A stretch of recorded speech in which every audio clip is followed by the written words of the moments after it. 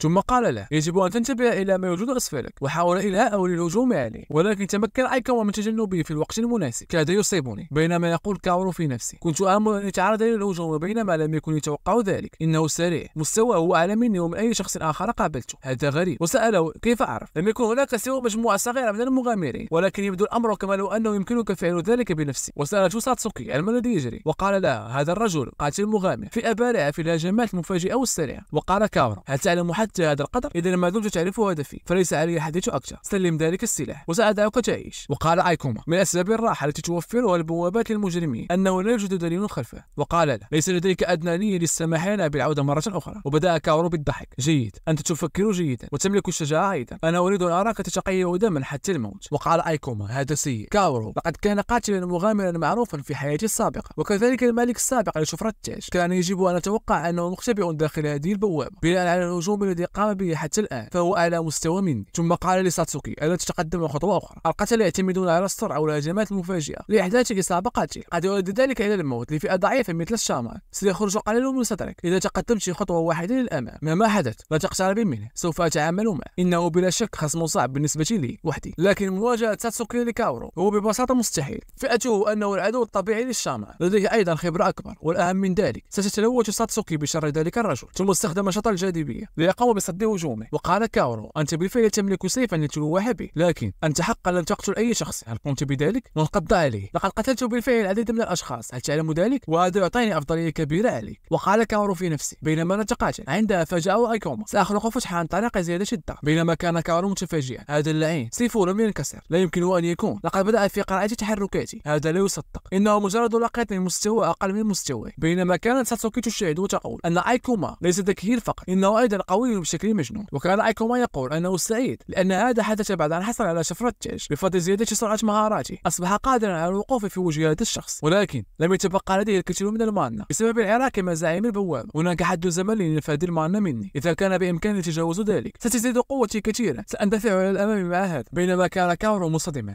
لماذا يتم دفعي للوراء؟ كلما طالت مدة هذه المعركة كلما كان قادرا على قراءة تحركاتي أكثر. لماذا هو قوي جدا؟ إنه أمر غريب مما فكرت فيه. سيفه في نقطة العمياء على الرغم من أنني أتمتع بالخبرة والقوة. هل أنا مستعجل لتحقيق نتائج؟ يبدو أن معركته مع الزعيم أثرت عليه. على الرغم من ذلك أنت قوي بالتأكيد، إذا تمكنت من البقاء على قيد الحياة فأنا متأكد من أنه سيطلق عليك لقب البطل يوما ما. ومع ذلك الآن لن تتاح لك هذه الفرصة. كان من سوء حظك أنك صدمت به هنا. وبدأ في الضحك ويبدو أنه مستعد للقضاء على أيكوما. وفي قتال أيكوما مع كاورو قالت ساتسوكي أنها غير مفيدة في الأساس، وعلى الرغم من أن أيكوما كان يمضي قدما فقد متى انقلبت الأمور. وكان كاورو متحمسا جيد جدا، إما أن تقتل أو تقتل، هذا هو جمال قتال بعضنا البعض. دعونا نحظى بمزيد من المرح. ثم هجم عليه أيكوما وقام بتخطي هجومه، ولكن فاجأه أيكوما وقام بركله. أنت حقا لا تستطيع أن تفعل أي شيء، هل يمكنك؟ وقال أيكوما إذا تحركت بخفة مع جزء الجاذبية ستكون الحركات البهلوانية سهلة مثل تناول الفطير. كاورو يهاجمني بقوة لكن يمكنني مراوغته، لكن هذا الرجل أدرك أنني أستخدم قدرا كبيرا من المانا الخاصة بي. وقال كاورو لقد بدأت مهارته تظهر أخيرا، إنها على الأرجح مهارة من نوع تحول الجسم. عندما ينفذ مهارته أخيرا ستكون نهايته. ثم قال له أنت على وشك أن تبلغ حدك، أليس كذلك؟ أنا أعرف ذلك. بينما يقول أيكوما في نفسه طاقتي تنفذ، لا بد لي من هزيمته في الهجوم القادم. وعندما هجم عليه كاورو تراجع أيكوما وقفز عاليا. ما خطب هذه القفزة؟ ما هو الهدف منها؟ ولكن لا أستطيع الوصول إليه وهو في الهواء، لقد تغلب عليه. وقال أيكوما يكون تأثير الجاذبية مضاعفا في الجو، وفي هذه الضربة الأخيرة سأضع كل ما تبقى من المانا في أرض. واستخدم مهارة نيزك المقطع وحاول كاورو تصديره، ولكن كانت قوته الهجومية مجنونة وتمكن أيكوما أخيرا من إصابته. وقالت ساتسوكي لقد فزت أخيرا. ثم قال لها أيكوما أنا آسف لقد أخفقت. وكان كاورو لا يزال واقفا. في الأخير يبدو أن طاقتك نفذت. ثم قال أيكوما لساتسوكي أن تهرب، فلديه القدرة على التحمل لمطاردتها وقتلها. وقال كاورو أنت متأكد من أنك رجل؟ كنت تقاتل وأنت مرهق بعد هزيمة زعيم البوابة، كل ذلك لحماية تلك الآلية الصغيرة هناك مني حتى أثناء تجولي حول عائق مثله. قائلها: أنت لا تزال قادرا على محاربتي يا رجل، أنا معجب بك، قل لي ما اسمك الكامل. بينما تقول ساتسوكي: أنا عائق بعد كل شيء، فقط ليتني فعلت ما أخبرتني به آيو-تشان حين أن نخسر أيكوما-سان أبدا أمام رجل مثل هذا. ثم قال أيكوما لكاورو أنه ليس مجبرا على إخباره باسمه الكامل. وقال كاورو: هذا وقح للغاية، أنت أول رجل يمكنني احترامه، سأتذكر وجهك دائما. وحاول القضاء عليه، ولكن تدخلت ساتسوكي وهجمت عليه بكرة جدا وتمكنت من إصابته، فقد كان هجومها من نقطته العمياء. وقال لها أيكوما: ماذا تفعلين؟ أخبرتك أن تهربي. وقالت له: أنا لا أريد الهرب، بعد كل شيء الشخص الذي قال لي أنني أستطيع أن أكون مفيدا هو أنت. ثم استخدمت استنزاف المانا ونقلت إليه المانا. وقال كاورو: يا له من ألم، أيتها الغبية، سأقتلك أولا. واستخدم مهارة رفع الموت، ولكن في الوقت المناسب قام أيكوما بإيقافه.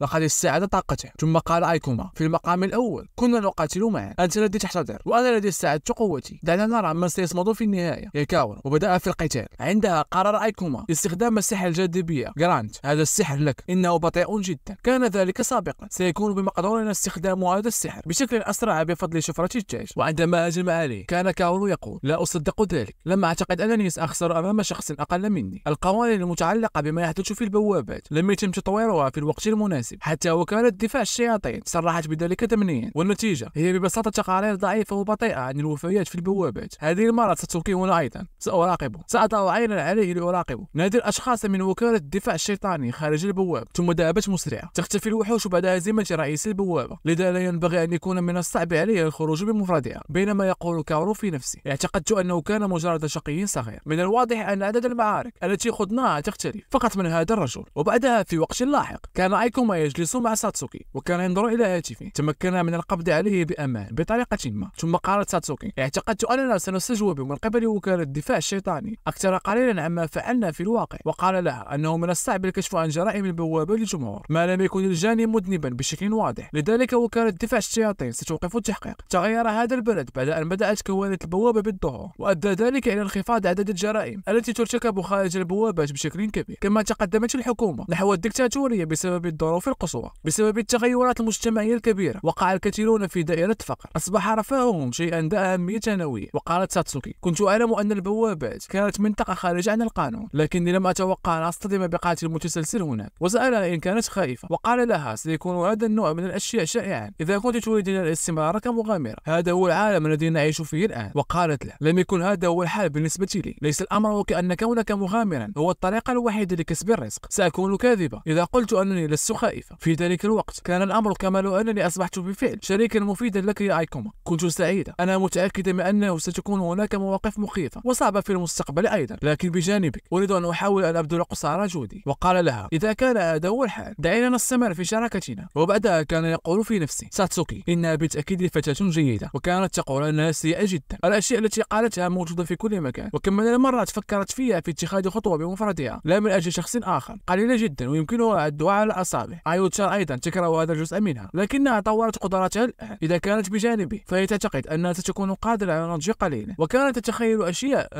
أنتم تعرفون. وأكملت كذلك أنها تعلم بأنها غير كفء، ولكن إذا لم تكن مصدر إزعاج له فستكون سعيدة حقا للعمل معه. ولكن لماذا هذا الخطاب طويل؟ وقال لها: أرى ذلك، إنها فتاة جيدة لكنها ترتعر قليلا، إنها مشرقة جدا عندما تكون في مزاج جيد. وكان هناك بعض الأشخاص ينظرون إليهم مالا. هؤلاء الرفاق أليس هم من الشائعات الذين قتلوا زعيم البوابة في يوم واحد وأسروه سفاحا؟ وقال أيكوما: هذا لقد أصبحنا مشهورين كما يقولون، من الصعب رؤية الأشياء تحت أنفك. عندها أتى إليه شو يا رفاق، لقد أصبحت حديث النقابة مؤخرا. لم يكشفوا عن أسمائكم، ولكن أنتم يا رفاق ظهرتم في مقاطع الفيديو والمدونات. إنهم صاخبون في محاولة لتجميع كل المعلومات التي يمكنهم جمعها معا. أسماءكم ليست موجودة هناك، ولكن يكفي نظرة واحدة على المكتب الفرعي والازدهار لمعرفة ذلك. أنتم يا رفاق تفعلون ذلك لتثيروا إعجاب الآخرين. كنت أعرف أن لديك القدرة على أن تكون نجما. تعال وانضم إلى مجموعتنا. وفي هذه الأثناء تدخلت آيو-تشان أيضا، وقالت أنها كانت تبحث عن ساتسوكي، واعتذرت منها وقالت أنها كانت قاسية بعض الشيء بشأن ما قالته لها من قبل، وأنها فكرت في قرارها، وأنها تحتاجها بعد كل شيء، فهما أصدقاء ولا يمكنهما الافتراق. لذلك طلبت منها أن تذهب معها وتحتل بعض البوابات. فهي تقدمت في مستواها قليلا، وقالت أنه إذا انضممت إليها فبإمكانها ترك دارها لها. ثم قالت ساتسوكي: لقد أصبح الجو صاخبا جدا، لذا دعنا نغادر الآن أيكوما.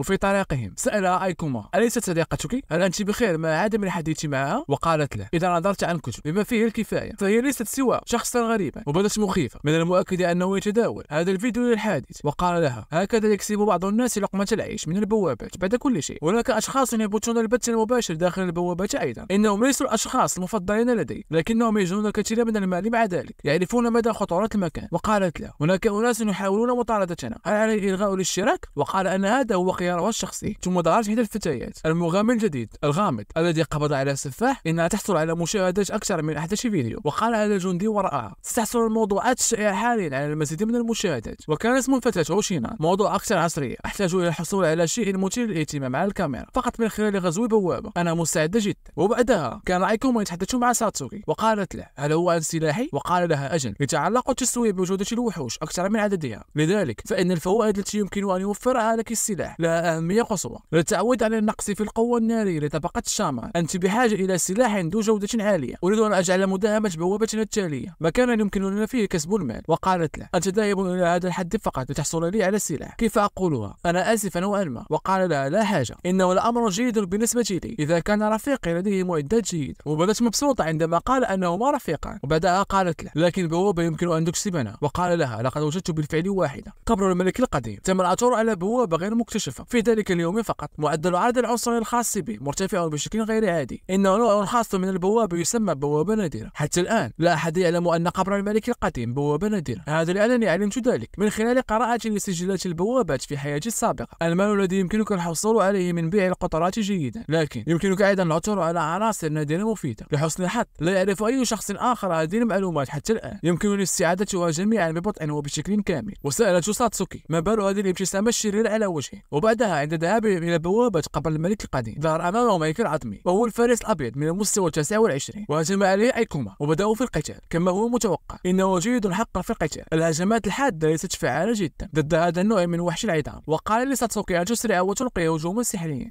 ثم أطلقت عليه كرة الدر وتمكنوا من القضاء عليه. وقالت له: ظهر شيء مع الكريستال السحري. وقال أنهما محظوظان جدا اليوم، فقد حصلوا على سكين بقايا العصور القديمة من الفئة دي. هذا رائع، يمكننا بيع هذا بحوالي 4 ملايين. وقالت له: هل يستحق كل هذا القدر؟ من الصعب العثور على سعر مناسب للأسلحة. بعد كل شيء هناك طلب على مثل هذه الأسلحة حتى عندما لا يكون لها أي تأثير. وقالت له: كيف؟ ما هو هدفنا في هذه المداهمة؟ وقال لها: 3 ملايين ين. سوف يستحق الأمر الكثير على الأقل للعثور على سلاح قوي صالح للاستخدام. وكانت متفاجئة من المبلغ. وقال لها: البوابات نادرة ليست من الأحداث اليومية، نحن بحاجة إلى الاستفادة من هذه الفرصة. سيستغرق نقل العناصر وقتا أيضا، سنمضي هذه الأيام 3 في استكشاف العناصر ونقلها. وقالت له: عندما تقول 3 أيام هل يعني ذلك 1,000,000 ين يوميا؟ أشعر وكأنني عبرت إلى عالم المجنون. وقال لها: أعتقد أنني أستطيع سماع معركة على الجانب الآخر، دعينا نتحقق من ذلك بسرعة. وفي الجانب الآخر كانت هوشينان والجندي الذي معها في قتالهم مع موميا. وقال لها الجندي: هوشينان يمكنك هزيمته بسرعة. وقالت له: أيها المدير، هل الكاميرا جاهزة؟ وقال أنه على وبة الاستعداد. ثم قام باستخدام تعويذة سريعة سحر النار، وأعطاها السيف لتهجم على المومياء وتضرب فيه النار. ثم قالت الكاميرا: مرحبا، هذه هوشينان، اليوم سأقوم بمداهمة بوابة غير مكتشفة. لقد هزمته بهجوم واحد من سيفي، كان أسهل بكثير مما كان متوقعا. وقد كان أيكوما وساتسوكي يشاهدانها من الأعلى، وقد تعرفت عليها ساتسوكي. هذه الفتاة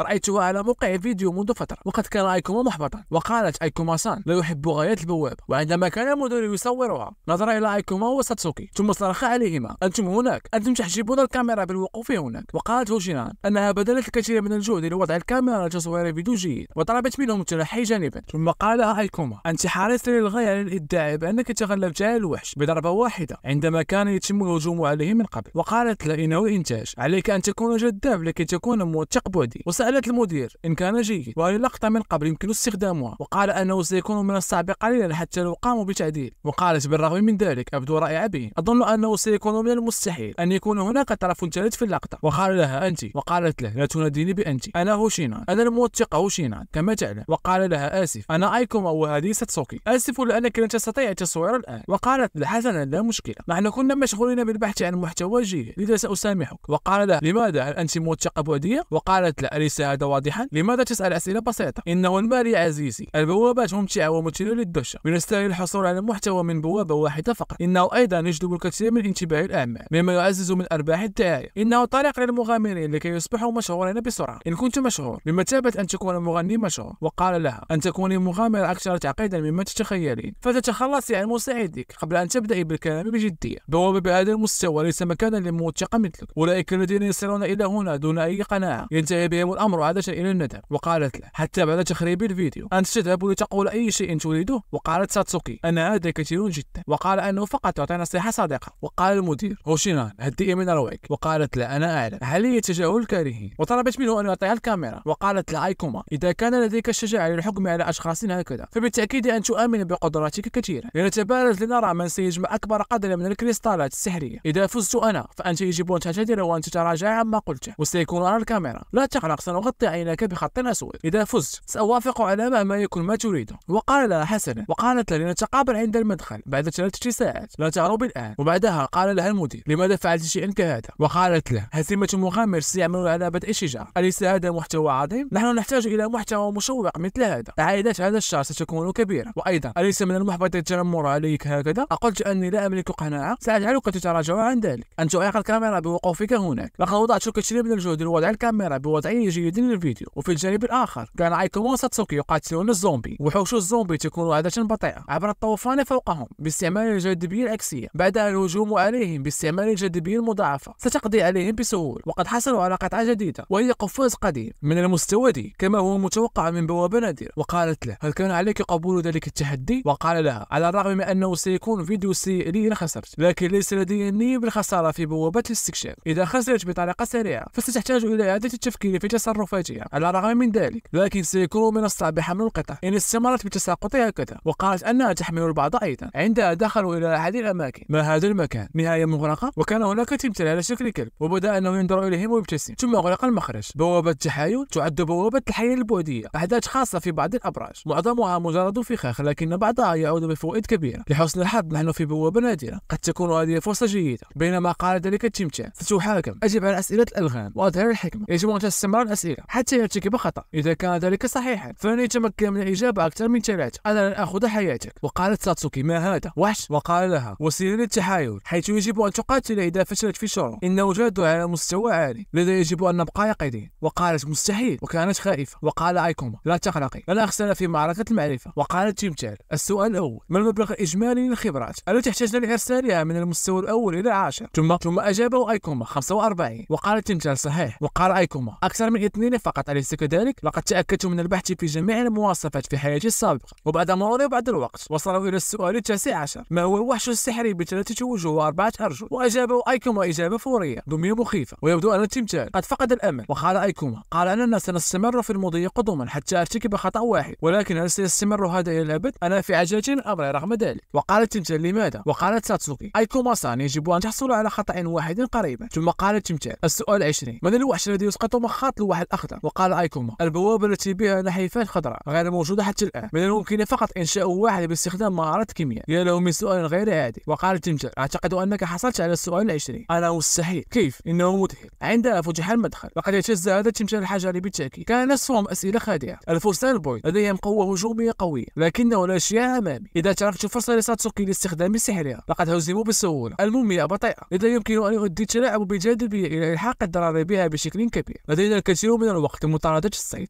وفي الجانب الآخر قالت هوشينا نحن نتغلب عليه أخيرا. هؤلاء الرجال على يقين من صعوبة ما لديهم من قوة. وقال المدير نحن تغلبنا فقط على 2. هذا ليس بمسار عظيم، إنها بوابة غير مستكشفة. بعد كل شيء سيكون هذا عادة ما يكون مرض. وقالت لحسنا هؤلاء الاثنان على الأرجح يكافحان بشكل جيد. ماذا ستفعل إذا خسرنا؟ أعطيه بعض المال ليتصرفه كأنه خسر. وقال لها المدير الفيديو المزيف هو نوع ما. عندها ظهر أيكوما يبدو أنه لديك الوقت لأخذ قسط من الراحة. وكانت متفاجئة. هذا أنتم يا رفاق؟ لدينا الكثير من الوقت. كيف تستير مجموعة الكريستالات السحرية الخاصة بك؟ ما زلت سأغفر لك إذا اعتذرت الآن. وقال لها إصدار تخزين. وكانت متفاجئة. يجب أن تكون تمزح. ما هذا المبلغ من الكريستالات والعناصر السحرية؟ أيضا ما هي صلاحية هذا الخاتم؟ وقال لها ما الخطب؟ سأغفر لك إذا اعتذرت الآن. المباراة لم تنتهي بعد. هيا بنا أيها المدير. وقامت بالذهاب، بينما قالت ساتسوكي ألست تتنمر عليها قليلا؟ وقال لها أردت فقط أن أشجع اللهب قليلا. حصلت على قطعة صغيرة في مكان بعيد. نأمل أنها لا تفعل أي شيء بشيء مفرط. وسألته ساتسوكي إن كان يحمل نوعا من الضغينة تجاه أجهزة البث من البوابة، وقال لها على الرغم من أنه لم يأخذوا الأمر بجدية عندما جاءوا، لم يكن هذا هو السبب وراء تصرفي بهذه الطريقة. كونك مغامرا يعني أنك على استعداد لفقدان حياتك، هذا ليس شيئا يمكنك فعله في وقت فراغك، لذا إذا وصلت المضية قدما دون تصميم أو عزم سوف تندم في النهاية عندما يحين الوقت. في الجانب الآخر قالت هوشينا أنها تحتاج إلى فعل شيء كبير للتغلب على ذلك الرجل مرة واحدة. لا يبدو أنه يمكنني الفوز على أساس الأرقام وهذا يزعجني. وقال المدير هوشينا نحن ندخل أنفسنا في حفرة عميقة، ليس لدينا ما يكفي من نقاط المعاناة. أنا أدرك أنه يجب علينا توفير نقاط المعاناة لعودتنا، لكن لا يمكن العودة هكذا بعد كل شيء. أنا لا أفعل هذا بدون عزم أيضا. فقبل 8 سنين عند ظهور البوابة كان العالم في فوضى عارمة في ذلك الوقت. كان هناك العديد من البوابات تكونت أكثر من الآن، وقد تمكن أحد الوحوش من القضاء على والدها بينما قامت بالهروب مع أخيرا أصغر. هؤلاء الأطفال ووالدهم يرجى لهم إنه واحد من المصنفين A في البلاد. كونسان كره شعور العجز، كان باستطاعته الهرب فقط. واصلته الدراسة والتعلم من هذه المشاعر في قلبي. حقيقة أن هذا الحادث كان في الأخبار فاجأني. مع ذلك أعتقد أنه سيكون أفضل إذا كان بإمكاني أن أصبح شجاعا شخصا ما في مواجهة كل هذه المآسي. لم أكن أرغب بالاعتقاد بأنه يمكنني أن أكون قويا مثلها، لكن أرغب في منح الشجاعة للأشخاص الذين يمكنني الوصول إليهم. لا أريد أن أكون شخصا لا يملك تصميم أو عزم. سأجعلك تتراجع عما قلته. لم نحصل على أي لقطات جيدة أيضا، لذلك وحش كبير سيكون جيد. عندها بدأوا بالجد، وقال المدير حصلت عليه بعد كل شيء. هوشينا هي الأفضل، وقد كانت تأمل بأن يكون وحش يمكنه هزمه، ولكن تفاجئوا فقد كان ذلك رئيس البوابة فرعون مستحضر الأرواح من المستوى 40. زعيم البوابة لماذا هو هنا؟ شخص مثل هذا لا توجد طريقة لأتمكن من هزيمته. وقال المدير يبدو أن شخصا ما استدرجه هنا بعد مغادرته غرفة الزعيم. هذا ليس المكان المناسب لأي محتوى لنستطيع نهرب. صحيح لا ينبغي أن نستمر بمطاردتنا إذا ركضنا إلى طريق ضيق. بينما كان هناك أحدهم وكان يطلب النجدة، وقد تذكرت والدها من المأساة السابقة. كرهت الشعور بالعجز، كل ما استطعت فعله هو الركض. الآن أفهم لماذا انجذبت إلى ذلك الشخص. أنا فقط لم أرغب بالاستمرار، الهرب بعيدا وطلب المساعدة ثم ذهبت. آسفة أنتم الاثنان فتسرعا وتهربا، سوف ألهي. وقالت للشخص الذي كان يطلب النجدة سوف ألهي، لذلك أسرع واركض. عندها أتى المدير وقال لها لن أدعك، أنا معجبك الأول بعد كل شيء. كيف يمكنني الهرب بعيدا الآن؟ أنا لست جيدا في القتال، ولكن حتى أنا يمكنني أن أكون طعما جيد. وبدأوا في قتالي، ولكن يبدو أنهم ليس لديهم أي فرصة أمامه. قوة سرعة، أنا أفتقر إلى كل جانب. إذا هذا زعيم البوابة من المستوى العالي، وعندما حاول القضاء عليها تدخل أيكوما. لقد كنت متهورة جدا، وتمكن من صد هجومي وإنقاذها. انعدام الجاذبية. وقالت له أنت